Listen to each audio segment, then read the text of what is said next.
Senator Joseph Biden is holding a press briefing on Secretary Powell's statement at the UN on Iraqi weapons inspections. That consensus will finally concentrate Saddam's mind. To paraphrase Ben Johnson, there's nothing like a hanging to focus one's attention. His attention must be focused. And only at that point, that is the only hope, I believe, for there to be the possibility of avoiding war. Now that the Secretary of State has done his job, the President, I think, must finish his job.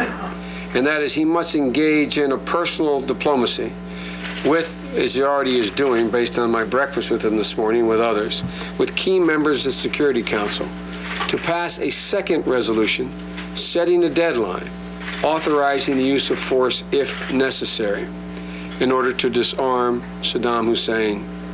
While the second resolution isn't a legal requirement in my view, and while we can win the war on our own, we are much better off if we support the United Nations and we move with a broad coalition. The hard part begins after we defeat Saddam Hussein, if that proves to be necessary. For it promises to be a lengthy and costly period of nation building and occupation, hopefully not with merely U.S. forces. We want as many countries as possible helping us in this decade after Saddam falls. To get their help afterwards, we need to sign them up at the front end of this process. And getting them to sign up will be much easier if we have a second UN resolution.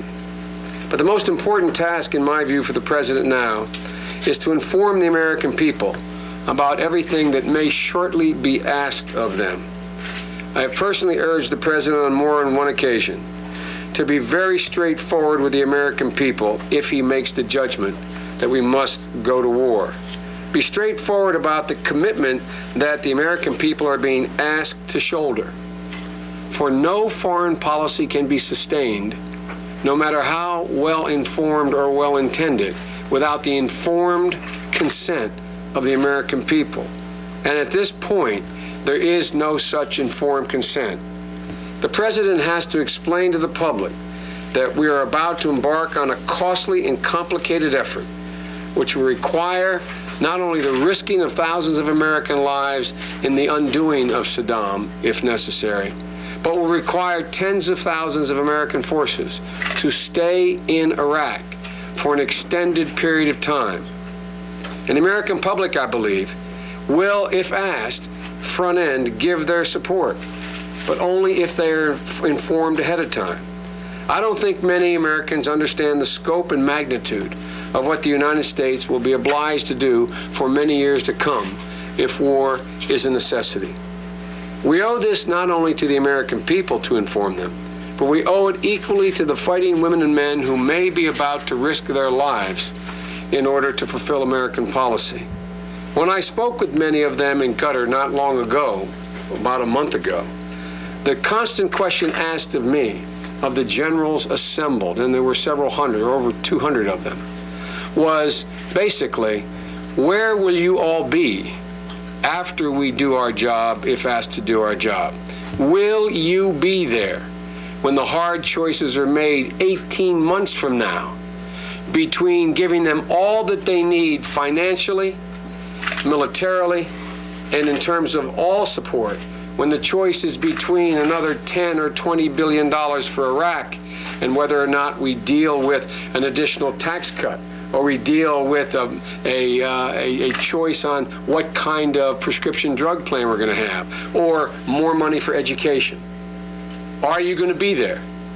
And every United States senator and every congressman should understand, if they support as I do, the President going to war if need be, because Saddam fails to cooperate, that they are signing on a long-term commitment to the American military, that we will give them all they need. And it will be costly, and I might add, is not included in the President's budget. It will come from somewhere. We must assume that the American people and the political leadership will continue to maintain full support supplying all the forces, material, including billions of dollars, upon which there will be other calls until the job is done. And the job will first be started when we take down Saddam Hussein and defeat him if need be. But it will not be finished until there is a stable Iraq, which is necessary to enhance our security and the security of the region. War or peace is now Saddam's choice. And the Security Council also has a choice: relevance or irrelevance. It will be an historic moment for the Council to decide which course they choose.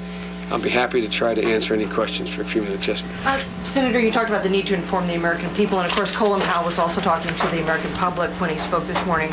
I wonder to what degree you think he's done the job of informing Americans, and what else the president needs to do before a war would begin. There are two issues. One, informing the American public, the Security Council, and the world about the evidence to allow us to make the conclusion that Saddam Hussein remains a danger because he is not cooperating, he is still harboring, and he is still seeking the accumulation of weapons of mass destruction.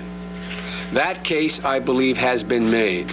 And I hope now that the American people will have this regurgitated in a number of venues and fora over the next weeks, that they will be as convinced as I am. The second issue is whether or not they are informed, as now that they're convinced of the evidence, what is going to be asked of them. Many of my constituents and many of your friends, I believe, think this will be a redo of 1991, which is that we're going to go in, it will be quick, it will be essentially bloodless in terms of American lives, and Johnny will come marching home in a matter of days or weeks or at the latest months. Johnny will not come marching home. We will be required to stay in country with tens of thousands of forces for an extended period of time. Initially, I predict to you that if Saddam chooses war, that we will be successful, and we will initially be greeted in the region and in Iraq in a way that is close to being viewed as liberators. But that gets stale, that gets old very quickly. And that's when we really put, the second time around, our warriors in jeopardy. And this is an administration that said it has no interest in nation building. This is about nation building. This is about nation building, by whatever other name you want to call it. So that's what I mean by informed. I mean being informed as what is going to be asked of them. That is, ladies and gentlemen, my fellow Americans, we are going to have your sons and daughters in Iraq for an extended period of time. It's going to cost billions of dollars. It will require us to stay the course until this country is stabilized, and it has never, never, never been a democracy. It has never, ever been anything much else than a polyglot that was put together initially after 1919 and then World War II. That's a hard job. Yes. You've been going to brief kind of, let me put it this way. I don't think there's a European leader who doubts that Saddam Hussein has these weapons of mass destruction. I don't believe there's a single European leader who doubts it. But at this moment in Europe, like in many democracies around the world, there are fairly even and divided governments. As of last night, the bulk of the populations of Europe and other countries was unalterably opposed to going to war in Iraq. The leadership of these countries, with the exception of Great Britain, has not attempted to make the case that I believe they know to be true, that Saddam has these weapons and continues to seek additional weapons. I believe that, and I hope, it is my fervent hope, that today's presentation by Secretary Powell, a man well respected, throughout the world, and particularly in Europe, that his presentation will embolden leaders who have been reluctant to risk any political capital in their own countries to make the case as well to their people.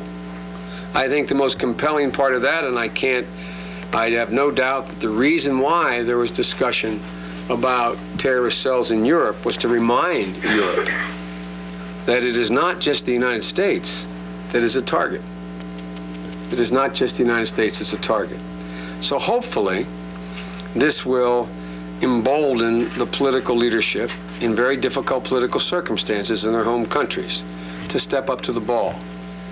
I'm of the view, and I know I cannot prove this. Some of you remember asking me the question early on, late on in the summer, when I was pushing very hard, publicly, that we should go to the United Nations. And the administration initially said they would not go, and then they went, to their great credit. The President made a powerful speech. I remember standing here and many of you asking me, well, can he ever get a resolution? And I predicted you he would get a resolution. I did not predict 18-0, but he would get a resolution. I predict to you we will get a resolution again. The question is, what elements can be contained in that resolution? I believe there is the ability to get a second resolution. And therefore, I'm of the view that we have a real good chance of staying united. It will be hard sledding. It will be very difficult negotiation. And hopefully we have emboldened, as I said, some of the leadership to step up to the ball in a way they've been unwilling to do in their own country.